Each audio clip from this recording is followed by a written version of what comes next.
Dar vienas paprasčiausias uždavinukas, kur reikia žinoti sinuso, kosinuso ir tangento savybės, kad tai yra lyginės ar nelyginės funkcijos. Tai prisimink, čia mums nereikia sinuso, bet prisimenam, sinus minus alfa yra minus sinus alfa. Nelyginė funkcija, minusiuką į priekį galima perkelti, iškelt prieš funkcijos ženklą. Kosinusas lyginė. Jeigu aš turiu kosinus minus alfa, tai yra kosinus alfa.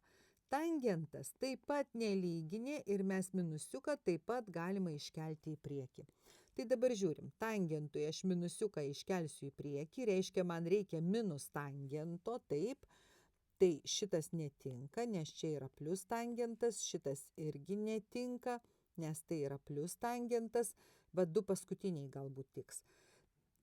Ir dabar kosinusas čia pas mus minus 117, tai tas minusiukas kaip ir dingsta, funkcija lyginė. Tai turi būti plius kosinus 117. Jau iš karto matau, kad man šitas netinka, na, o C eilutė tinka.